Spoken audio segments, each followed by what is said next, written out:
anyone, first one to answer, how about that atmosphere? Talk about the atmosphere out there, the Park Avenue Army out there making noise, the fan base.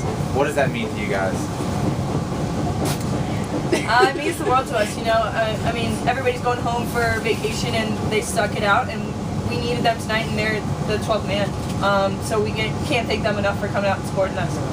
And then talk about playing at home, how much that meant to you in this game, having that crowd, having that atmosphere, and being on Jeffrey.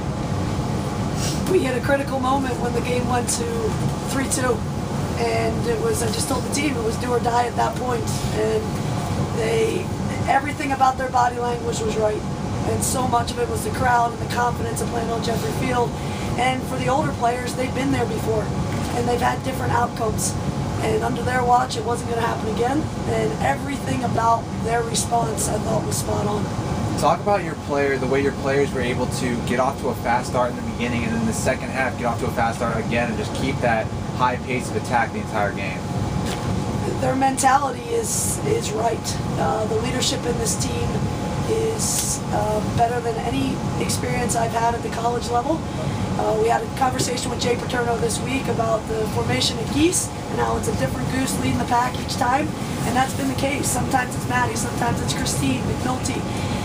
It doesn't matter who's in charge, there's always somebody in charge, and everybody else is there to support.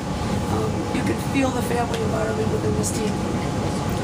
Coach, going against another high-powered offense, how important was it for you guys to get out and score early and often?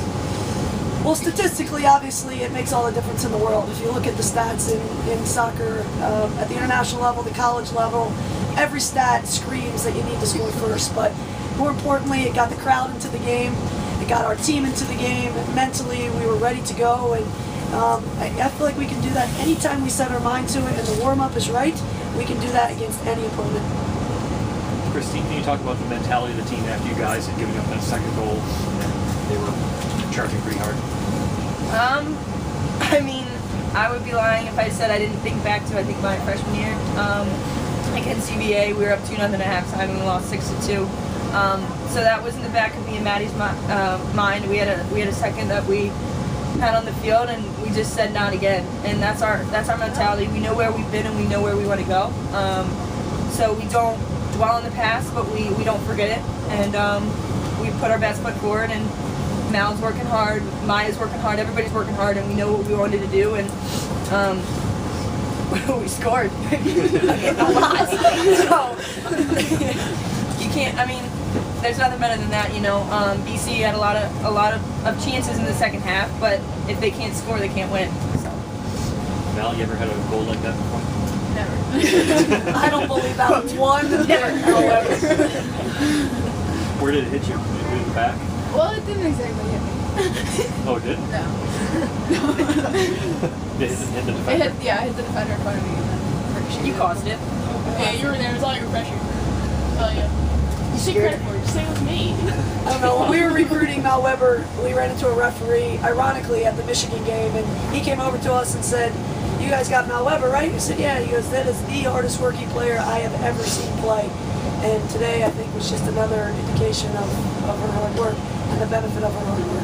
And then as a freshman, how does it feel to get that? I mean, one goal, I guess, but to get that goal in such a crucial game, what does that mean to you as a freshman? It's just exciting, like knowing like I can work hard and like keep producing and let her help this team go forward each game. And then Maya, obviously, you were the facilitator in the beginning. Talk about what were you doing that was working, sneaking behind that defense? We talked about it. We scouted, we looked at video, we knew exactly what their backline was going to look like, and it literally played right into how we like to play. And there were a couple times where I'd make a run or Mal made a run and we get caught off sides, but it was because we were probing and we were looking for that ball. And Christine and I just connected, I guess, as usual. And I mean, it was just a matter of composure at that point and just keeping our eye on whatever moment was coming next and taking care of the key moments in the game. How much did it help settle you and the team to be able to score that quickly in the game? Honestly, it kind of reminded me of our game against West Virginia last year. And I mean, that's exactly what we were talking about before the game. We said we had the feeling that it was going to be like West Virginia. It's one thing to have that feeling, but it's another thing to put it into play and really do it. And that's exactly what it was. And it was just awesome to see it all come together. Coach, you mentioned in practice that you were working on transition all throughout practice, and in this game, transition was huge. Maya's goals were transition. A lot of your goals, a lot of your opportunities were in the transition. Talk about how important transition was in this game. Yeah, obviously we created goals off of transition, and I thought we were better in transition in this match than our opponent. But at the same time, I thought we were naive in the second half. I thought there were moments when there were transition opportunities, but then we needed to slow the play down. It became a track meet, and it started to play in their favor, and we had to change our formation as a result. And it's still a learning process. Hopefully we still have another couple weeks to play, and we'll continue to learn and get better. But I thought as far as the important points of transition, trying to score goals, we did a pretty good job. And then obviously they had 24 shots, but McNulty and your defense held strong, only led in 2. One of them was a PK. Talk about McNulty's playing the play of your defense. She just brings us so much confidence at this point. Balls in the air, balls on the ground, her distribution. She's playing like a 6th-year senior. She's playing like a player that's been to, or graduate student. She's playing like a player that's been to the College Cup. And that's important. You need somebody that's been there. And she will help guide this team. She's got the experience, and she's got the confidence to do it. She's playing her best soccer right now. And then going up against a team like Michigan on Sunday, who held you guys to 1 goal, having 5 goals in this game, what does that do for your confidence going forward? Can we just enjoy this win? Yeah, I mean, I don't want to speak for these guys. I was just crossing my fingers and hoping that we'd see Michigan again. We missed out on an opportunity at home, that bitter taste in our mouth for the Big Ten championship, and I've been waiting for this moment since that day. How do you slow down as Erica? So what's what You don't get in her frame. She'll back into you, and if you get caught up in her, she'll spin you and run you. But you got to defend her with numbers. I have a ton of respect for her. I think she's one of the top forwards in the country, and she's different than what we're used to seeing.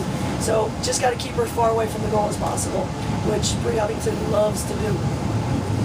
I don't know if we've seen you play 4 in the back line yet this year. What was the mentality behind that?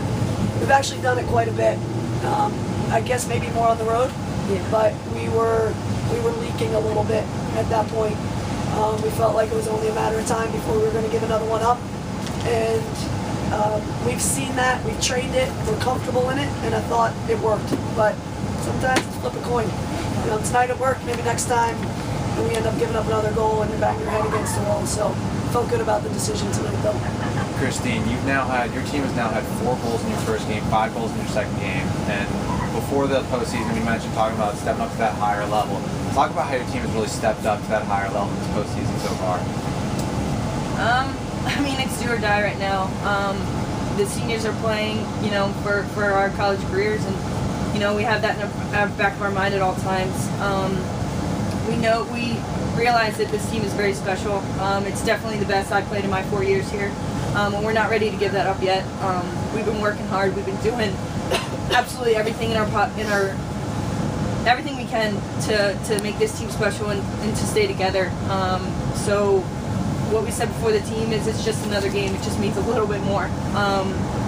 And we didn't need to be nervous because we were prepared. And I think that's why we came out firing, and we just ran with it.